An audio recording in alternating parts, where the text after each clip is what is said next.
Oke guys, jadi kali ini gue kedatangan teman kecil nih. Coba nama lu siapa? Nama lu siapa? Nama gue Dapa, biasa dipanggilnya Manap, teman kecilnya dia. Jadi dia teman kecil gue. Rumah kita jauh sih. Udah pindah, gue di belakang, dia di depan. Jadi jarang main lah istilahnya.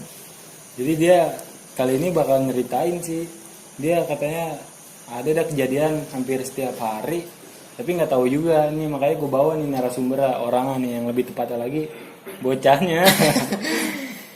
Bocilnya. Jadi langsungnya kali ya kita tanya-tanya. Oke. Jadi gimana nih Dap, cerita setan lu yang awal lu pernah alamin deh selama ini. Gue alamin. Jadi bukan kalau ngalamin sih, gue sebenarnya dari kecil, cuman gue baru sadarnya pas udah umur remaja lah ya, SMP kelas 1 kelas 2 itu gue udah masa subur ya. Iya, udah bandel-bandelnya deh. Nah, SMP kan. Jadi dari kecil, malah dari sebelum gue lahir tuh kalau kejadian itu udah sering terjadi gitu, istilahnya kayak nyokap gue, abang gue, terus almarhum bokap gue sering kayak gitu.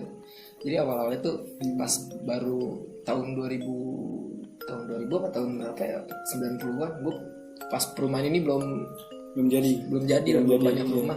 Jadi gue ini orang ketiga. Yang pertama adalah tetangga gue. Sebut namanya gak nih? Sebut aja deh, Bude.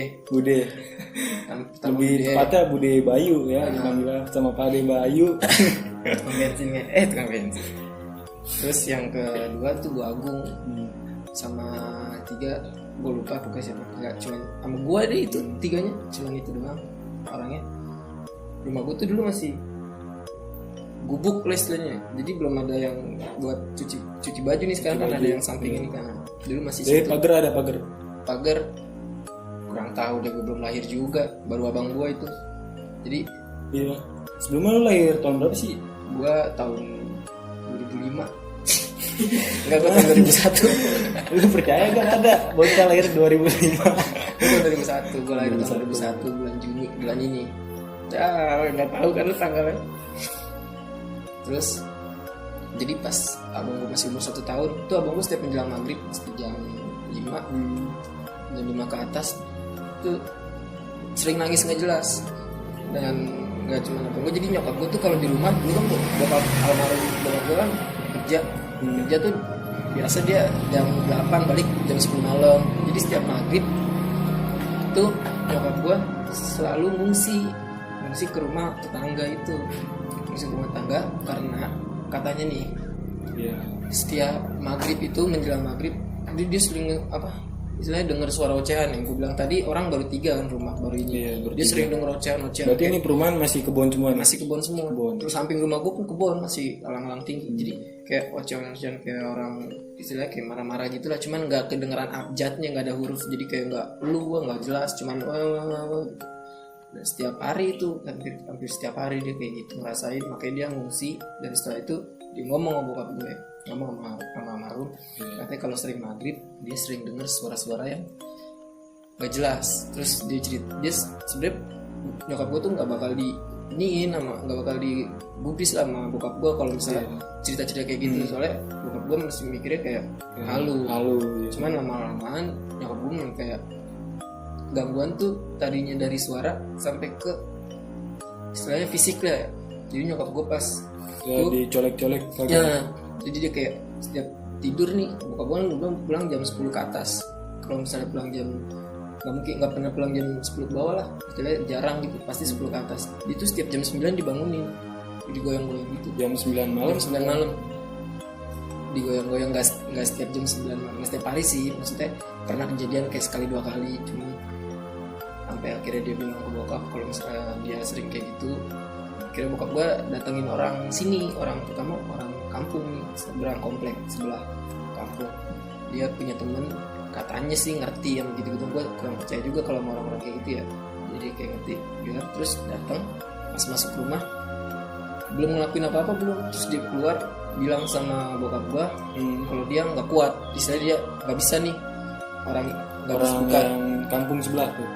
Dia bilang nggak bisa, bukan nggak bisa ngusir, tapi orang setan ini nggak mau pergi katanya gitu. Dan yang ngisi rumah gue katanya nih orang pertama yang bilang tuh setan berkeluarga. Gue juga baru tahu kalau setan punya keluarga.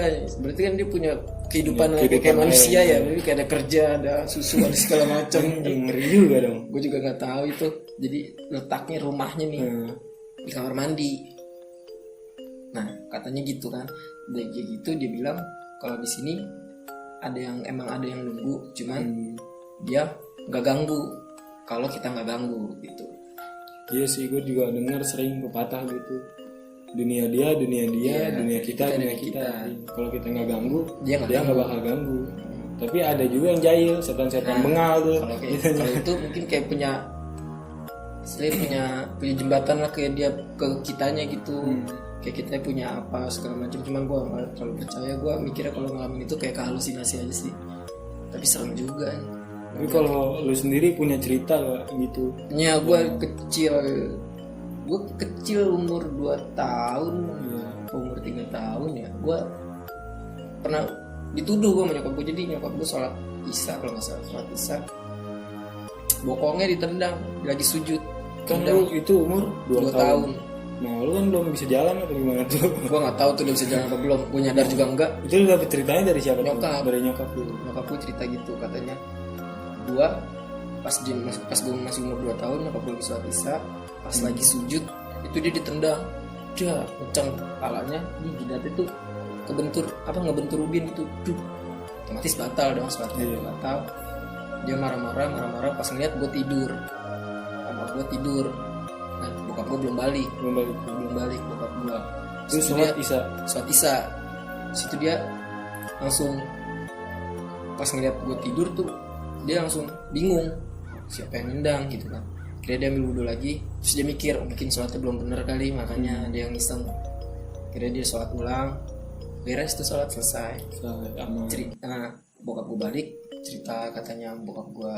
Ini cerita dari dua ya, maksudnya nyokap gue cerita, bokap gue juga cerita. Iya, berarti dua tuh. Jadi nyokap gue yang cerita, bokap gue yang klarifikasi kayak misalnya iya emang benar gitu.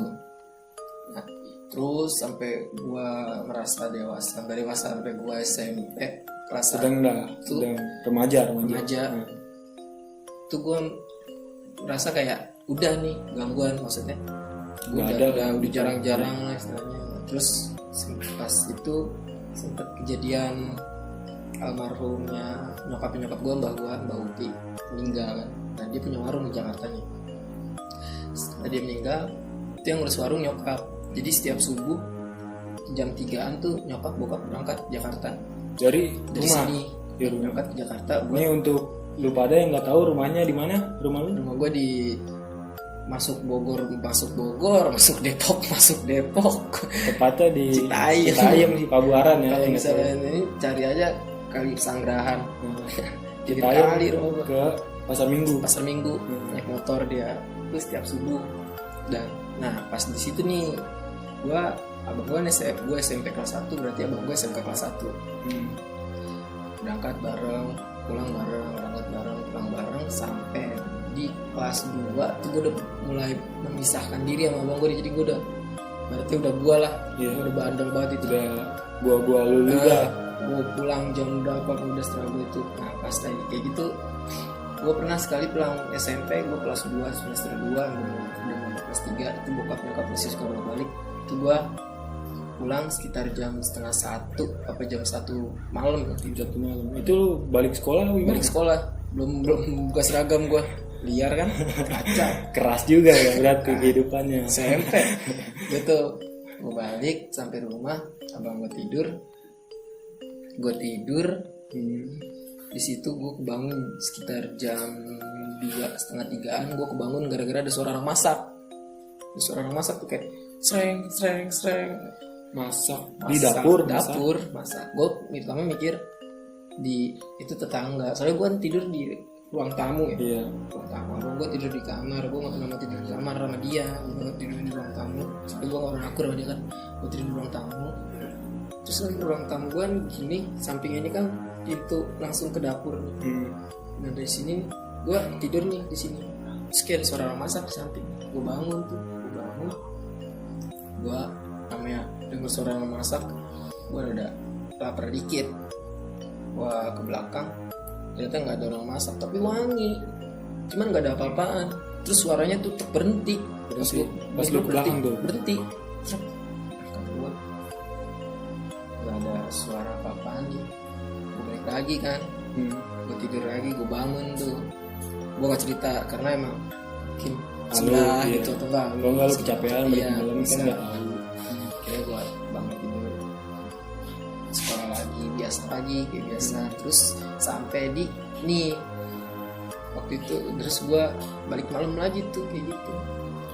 Dan apa ya, sama kayak kejadian yang tadi, cuman ini ada makanan di sini, ada piringnya ada. Situ abang Tapi gua kejadiannya lebih horor apa sama persis kayak yang sebelumnya gitu? sama. Jadi Sama. pas gua denger lagi suara masak nih, Iya. gue mikir kayak kemarin pasti ini kan gue suges nih, gue tidur tuh. Gua tidur cuman nggak bisa nggak bisa tidur. Akhirnya gue kayak tapi wangi kan. Wangi. Gue iseng ke belakang, gue pengen masak sendiri gitu istilahnya. Pas gue sampai ke belakang, gue ngecek, kalau di sini namanya tudung saji ya, Tudung. tudung saji. Gue buka, itu ada ikan asin tempe sama sambel. Ada. Ikan asin tempe sama Asli itu sambel. setan keren. Kayak jago masak Jadi dia. pengen gue dimasakin setan, tapi kagak dah. Gue pengen makan, gue bingung. Gue pengen makan, istilahnya gue pengen makan takut nih, cuman Takut ya. perut tuh nggak bisa dibohongin. Bisa wangi.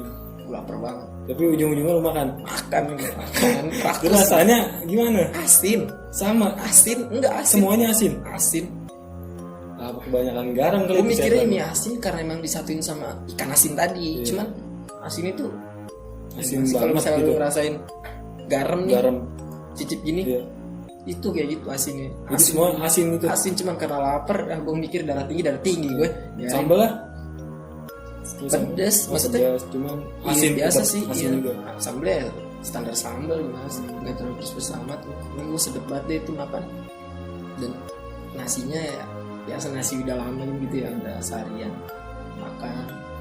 Gue makan.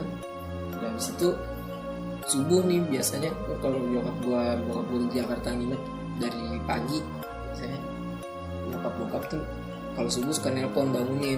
Kebetulan gue nggak bisa tidur lagi kan, jadi gue main HP terus telepon, gue angkat terus ditanya, udah sholat subuh belum? Biasa orang tua, terus sholat subuh belum, gitu segala macam, udah sarapan belum?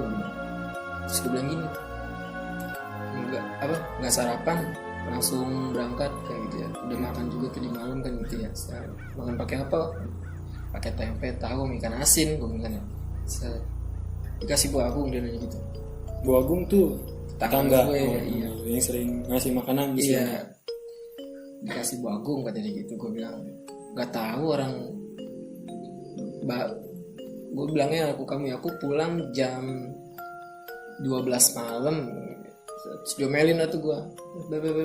Di situ dia nanya lagi, emang ada tahu di kulkas gitu? Terus gue bilang, buka kulkas nggak ada. Terus nggak ada kan, nggak ada apa-apa, bener-bener nggak ada, cuma telur doang.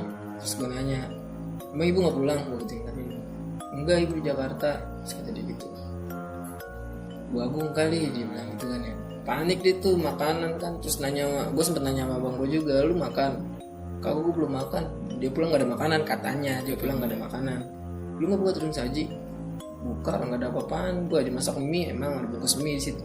Terus gitu, terus gue makan apaan nih anjing? Tapi lu kenyang pada saat itu. Kenyang nasi kali ya, gue nggak tahu. Akhirnya habis itu gue juga panik kan, apa yang gue makan anjir. Nyokap gue nelfon deh tetangga.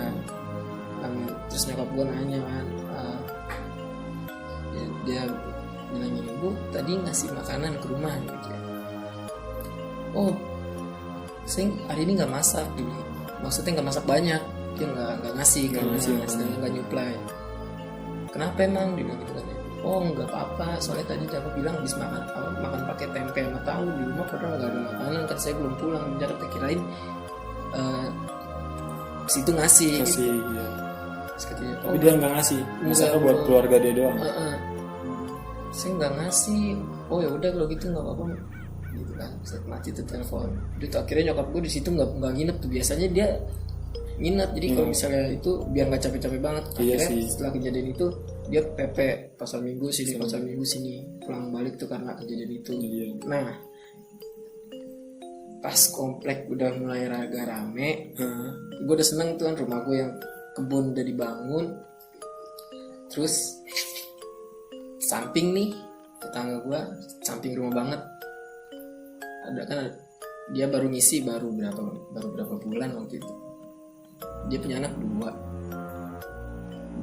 udah gede-gede lah, udah TK apa, yang satu TK, yang satu umur 4 tahunan lah, udah lumayan gitu ya. Dia beranak lagi ceritanya nih, punya anak lagi, lahir anak yang ketiga, si kecil. Dan dia kan orangnya dulu kan yang namanya keluar rumah tuh paling cuma nganter anaknya ke depan apa enggak ke depan segala macam, nggak pernah ngeliat gue dia ngurus anak kecil. Gue juga nggak tahu kalau itu anak kecilnya nggak, pas masih balita itu nggak sepenuhnya diurus di situ. Jadi dia sempat dibawa budenya di Jawa gitu. Terus kejadian malam itu sekitar jam 12:30, gue tidur udah mulai di kamar tuh. Gue udah kelas berapa? Saya kelas 3 lah. Kelas 3 lah. Gue udah tidur di kamar. Nyokap gue ke kamar ngecek gue udah tidur apa belum. Dia kan belum tidur tuh pas nyokap pulang. Terus nyokap gue biasa iseng basa-basi ngobrol kan, ngobrol tentang sekolah gue tadi gimana. Pas dia ngobrol ada suara bayi nangis, halus nangisnya. Jadi kayak, bayi gimana sih nangis? Wah. Ya nggak ngerti, pokoknya bayi nangis. Tapi halus tuh nangisnya. Halus nangis kecil suaranya. Nangis kan. Terus gue bengong tuh berdua menyokap. Namanya kan Pak Hari yang bener. Pak Hari kali. Iya ya. Terus dia nyokap gue kayak rinding gitu ya. Rinding. Situ dia jalan ke depan, tidur, gue tidur. Paginya nanya, semalam Pak Hari nangis. Oh Pak Hari di budenya, dia bilang gitu. Di budenya? Pak Hari di budenya katanya. Di budenya tuh. Nggak lagi di sini, kayak gitu, lagi nginep sama budenya. Sama budenya. Terus nyokap gue langsung, terus nyokap gue nanya, terus tadi semalam ada yang nangis, suara bayi, kirain Pak Hari gitu kan. Terus nyokapnya kayak langsung serius kan gitu, kayak nggak percaya lah, kayak nggak percaya, soalnya nggak ada anak di rumah. Terus nyokap gue, iya makanya tadi nanya, siapa itu nggak tahu, mungkin sebelah kali, tenangin lah istilahnya, biar nggak orang-orang banget. Nah, itu kejadian. Tapi tetangga lu emang cuman dia doang yang punya bayi? Kebetulan anak paling kecil, apa maksudnya masih... yang punya anak yang paling yang masih balita tuh dia doang. Waktu itu si depan rumah belum ada. Suaranya juga dari samping sih, tapi nggak tahu kalau emang itu ada suara dari lain kan, emang suges. Terus habis itu ada lagi kejadian paling ngeselin ini yang pas udah mulai almarhum bokap nih udah meninggal nih, sehari 2 hari biasa, 3 hari biasa, terus sampai pas gua itu udah mulai kayak udah menerima lah istilahnya, udah ikhlas gitu, udah ngeplong. Gue kayak tidur setengah sadar, kayak rep-repan ya. Kalau tidur setengah sadar kayak lu ngeliat nih, lu tidur kayak bangun gitu. Nah, tapi lu tidur. Soalnya gue juga pernah ngalamin tuh gitu. Samar-samar nih gue ngeliat bokap gue nih diri sambil gini sih, bokap gini buncit pakai sarung, palanya kebalik. Bokap gue kan botak kan, jadinya gondrong kan, kayak terbalik palanya kayak gini. Ngatin gue. Terus gue disitu bilang ke bokap, gue bilang, belum tidur pak. Nggak lama gue kebangun. Terus gue cari-cari tuh ke kamar, kata gue bokap gue pulang. Gue gitu. So bokap gue pulang, tuh kata gue nggak ada anjir. Terus gue diem lagi tuh kan ya, saya nggak bisa tidur tuh akhirnya gue diem. Lewat itu malam nggak ada aneh-aneh. Ada. Nah setelah kejadian itu baru nih yang namanya piring jatuh, air keran, nyokap gue ngomelin gue tanpa sebab. Nyala sendiri keran. Asli guys. Piring nih naruhnya di tengah, piring tuh di meja makan tuh taruh di tengah. Itu jatuh ke bawah, jatuhnya jauh dari meja. Pecahnya kayak dipecah, kayak dilempar gitu ya, kayak gitu. Terus keran nyala sendiri. Terus itu paling sebenarnya itu nggak gimana ya, gue biasa sih paling PR ngerapiin doang kan. Cuman yang paling gue nggak suka ya pas dia nongol, jadi Dia nampakin beneran. nampakin dia lewat. Asli, gue Terus, kagak kebayang. jadi kan kalau mandang sini kan gini, kan sini nih kelihatan nih, Iya. ya kan, teng gitu lewat. Jadi waktu itu keadaan hujan, gue udah kuliah, udah baru-baru ini sih, baru beberapa bulan, udah 2019 kalau nggak salah. Jadi hujan, posisi hujan, gue di kamar nih. Jadi kamar gue kan kamar depan nih, depan tembok nih langsung teras. Ini kamar di teras, di jendela di sini. Gue tiduran nih di kasur. Nyokap gue di Jakarta, lagi pergi. Abang gue kerja. Abang gue waktu itu nginep karena ada lemburan. Lembur dia nginep. Gue lagi main HP gini biasa. Ngajakin bocah ngopi mana namanya bete tapi hujan.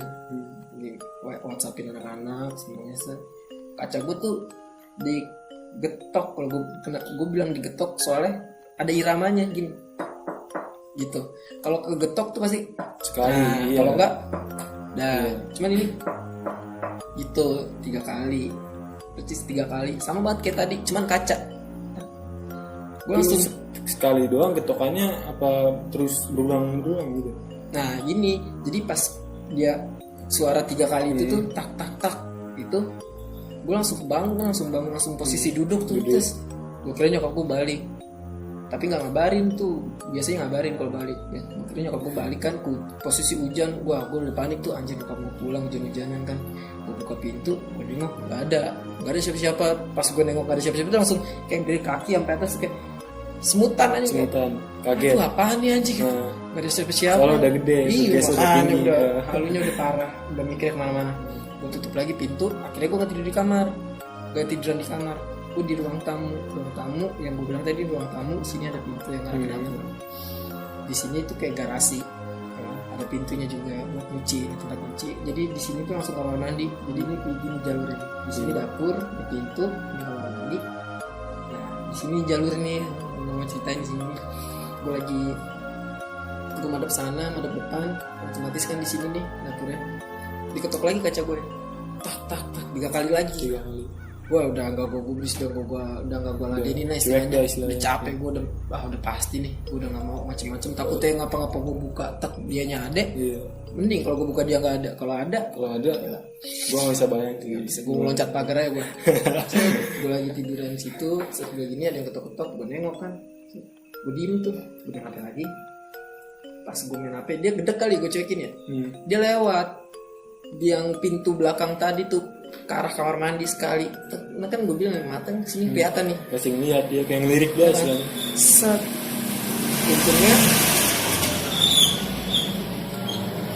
Untungnya respon gue gak cepet. Jadi pas dia lewat, saat gue main HP terus gue liat gini, gak ada. Pas gue lagi lihat sini lagi, dia lewat lagi. Baru di situ respon gue cepet. Gue tengok ini, jadi kulkas gue nih ada rambutnya, kalingan rambut gini, cuman rambutnya lama-lama hilang gitu, jalan kayak keluar gitu. Dia jadi kayak masuk terus balik lagi. Rambutnya tuh nggak hitam, nggak full hitam, jadi kayak ada putih, kayak ada ubahnya gitulah.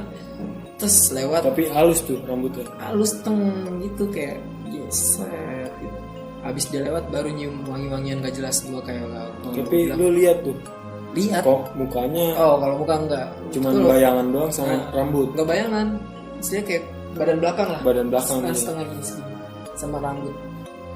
Kalau masalah muka dari dulu sampai sekarang, kalau misalnya gue ngeliat setan ya, istilahnya ngeliat hal yang kayak gitu, yang namanya ngeliat muka tuh nggak bisa, bukan nggak bisa ya, kayak blur terus ini nggak tergambar nih istilah mukanya, selalu kayak gitu pasti. Selalu orang kalau ngeliat setan pasti kayak gitu. Kalau disuruh deskripsiin wajah pasti bilangnya kalau nggak hancur cantik, kalau nggak pucet. Karena nggak bakal kalau misalnya dijelasin sampai kayak matanya keluar gini segala macem, wah itu udah beda lagi dia. Tapi gue pernah kejadian sekali itu, gue narik. Jadi yang belum tahu, gue narik ojek online istilahnya gitu ya. Jadi gue narik malam tuh, gue habis nganterin penumpang jam 11:30 malam dari stasiun Citayam ke Tajur Halang, Sasak Panjang. sasak panjang. Itu gue nganterin aman sampai sono.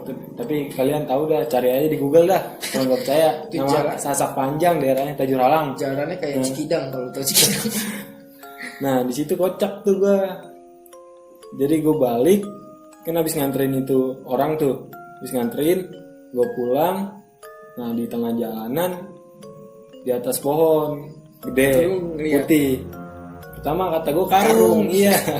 Ya kan positifnya biasa kan kalau di sini kan nangka dibalut karung gitu. Cuman gue di situ ngeliat karung, gue pertama nggak percaya, gue berhenti. Tegesin. Iya gue tegesin tuh, gue berhenti, gue lihat kok beda. Karung gede, Ada rambutnya nih. anjing gue merinding asli. Asli itu mah nggak bohong. Gue tegesin,